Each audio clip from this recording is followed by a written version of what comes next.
Now this is good. This is great from Kia. Love what they're doing. It's something that is not an SUV or a crossover.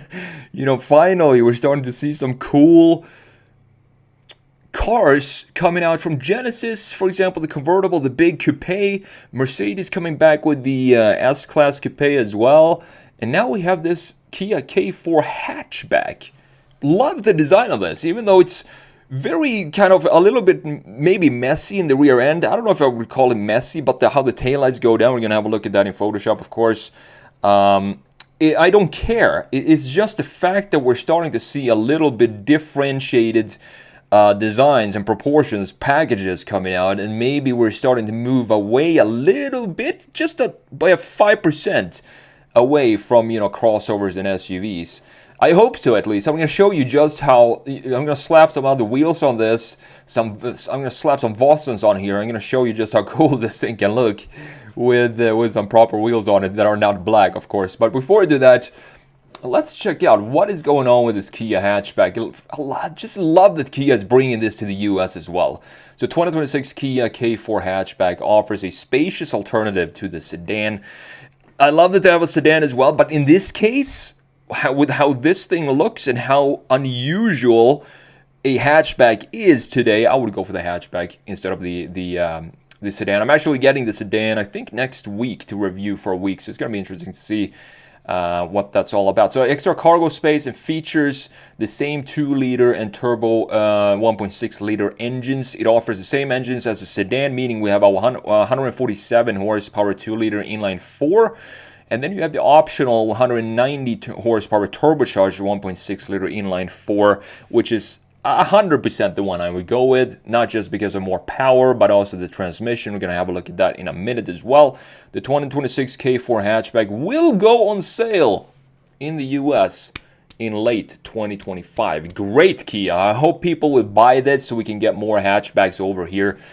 Just show proof of concept, bringing this over here. People will hopefully buy it and entice other manufacturers bring their cool hatchbacks over here as well. So after shredding the sedan's trunk, the K4 hatchback ends up being 11 inches shorter than its sibling. The styling looks identical up to the B pillar, at which point the roofline diverges and of course stretches a little further back.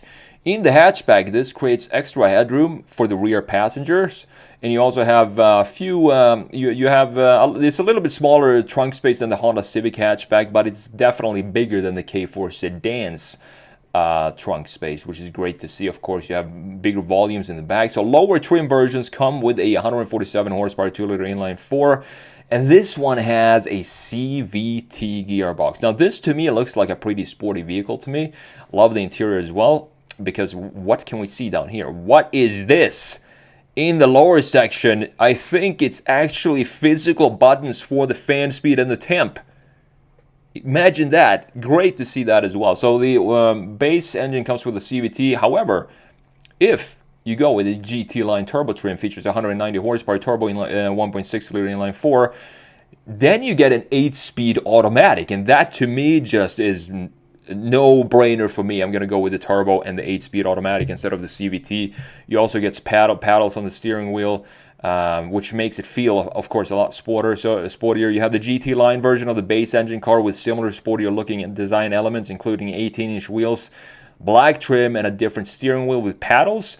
The GT line turbo, that is the one you want. And I think the value for this, I think it's like $30,000 for a loaded K4 when it looks this good and the interior looks this great as well.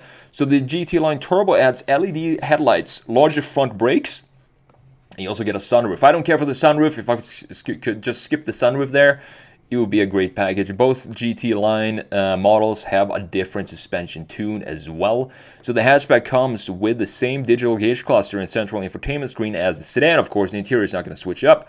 You do have wireless Apple CarPlay and Android Auto as standard. Great to see that. You have driver assist features, including adaptive cruise control as well as the lane keeping assist will also be standard for the K4.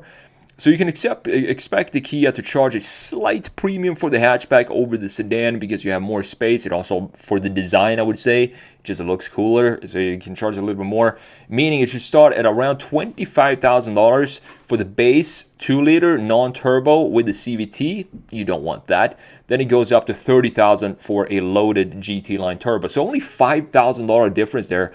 You get a lot more power. You get a lot better looking design as well with the LEDs in the front end, the sportier design with the GT trim, and of course the 8-speed automatic.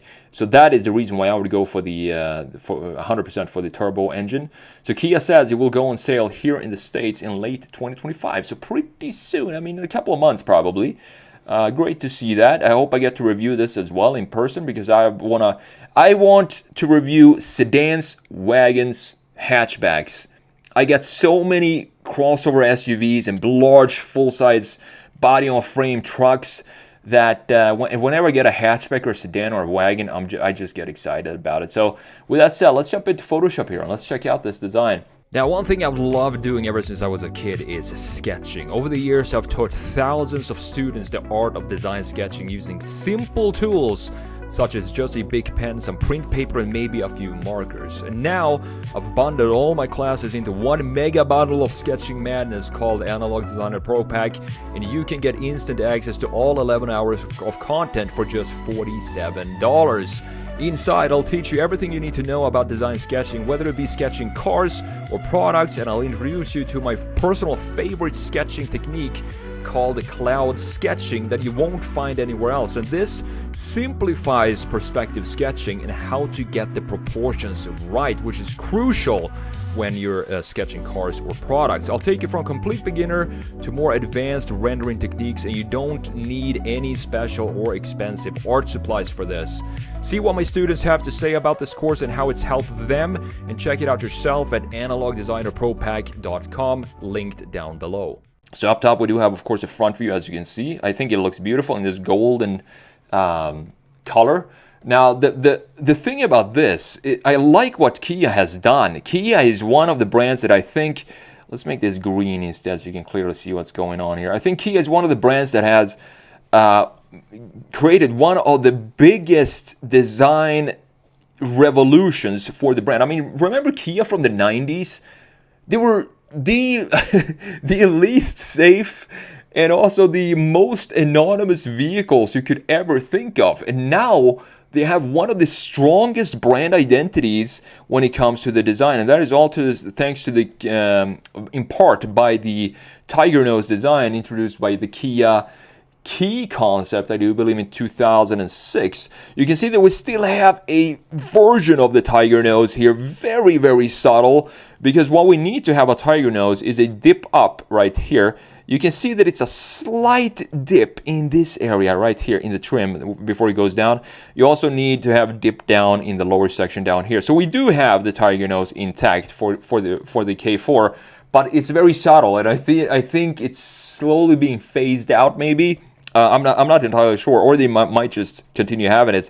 But I do like how the headlights go into the grille, and look at the outline for this headlight, how unique and complex this is. But I do like it because we have a lot of chamfers, and it also, Kia now has these LEDs inside of the headlight that has a thicker piece on the end point of the daytime run lights. You can see that here in the K4 as well. And this is something that they're using in every single model these days. I do like the front end design lower section here because we have a separation of the bumper for the lower half and the top half graphics. But what I would like to do here is probably just lower this, remove this piece of plastic that sticks up, and just have it go just in a straight line like this. But I do understand why they did it. This is a smaller sibling of the Kia lineup, meaning that they can do a little bit more styling in this. But I want to show you this. If we slap some Vossens on here, just check this out. How cool is that?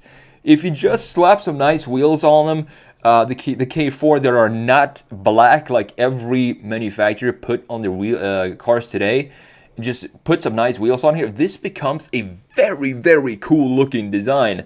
And I think we might as well lower it a little bit by maybe half an inch or so by slapping these wheels on here. So it has a lot of potential for sure when it comes to the design of these vehicles. Now, looking at the side view here, you can clearly see the hatchback design, and look at the greenhouse design. How much fun Kia is having designing these things. We do have the floating roofline, meaning that we have a separation here of black graphics of the roofline and the body of the car. Now we also have this interesting section in this area. So we have a vertical line right here going into the horizontal shoulder line, and we have a trim piece. This is what I've been talking about many times before when we're talking about Kia. Kia likes to put some sort of silver trim piece in a random area in this area of pretty much every single car that they have. If you go and look at a new Kia for 2024, 2025, you can look for this silver piece that sticks up in some random place.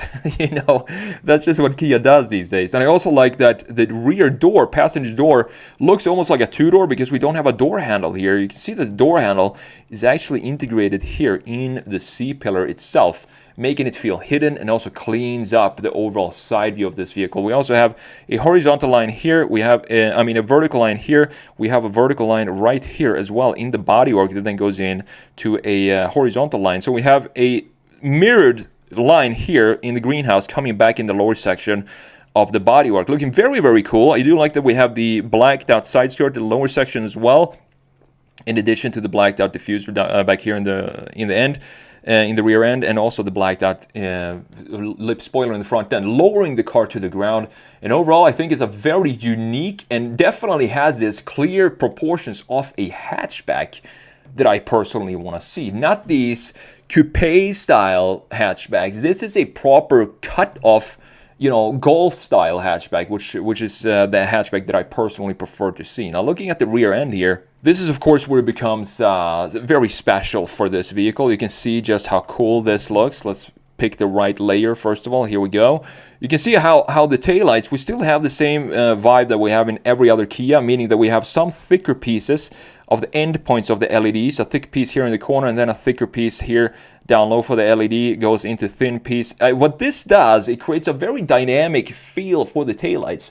Almost like a dynamic / robotic industrial, because it's very structured still, but having these a little bit thicker pieces on the taillight design, I think it just adds to the motion of the taillight unit. Now looking at this piece right here, beautiful, almost like a send-off here in the rear end, and we have a nice chamfer going down, coming back down in the lower section with the up facing chamfer, and we have this bumper in the lower section. This lower section looks a little bit too complex to me with all the black pieces that goes on here. You can see it almost looks like a mountain range here, with this piece sticking up all the way here, coming back down, and then sticking all the way up again, and then dipping down here. It's a little bit too complex, maybe. I want to lower these elements down and have them be a little bit lower, maybe cut them off here and have this be complete body color up top.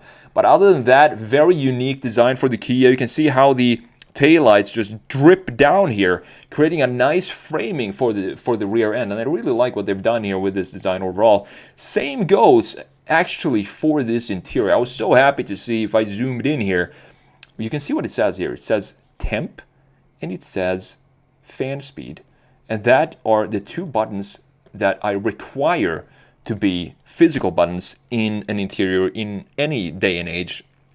More so today when we have this setup with, the dual screens right here. We have a dual infotainment screen. We have a center screen here as well for the Kia that is special for Kia. I think this is specific for the climate settings right here in the middle. But you do have wireless Apple CarPlay here, looking nice, looking blacked out, and the font and the styling for the infotainment screen and the graphics themselves, the software, look pretty nice. Overall, for $30,000, I think this is a great looking interior. I do like the steering wheel as well. You have some functions here, as you can see, buttons for the cruise control and the radio settings and so on. We have some ambient lighting here in the door panel, ambient lighting going underneath this section right there, and we have the structured feel with horizontal lines, bringing up the class of this interior. And it actually feels, though we do have dual screens here, I do think it feels still very, very cozy interior to see.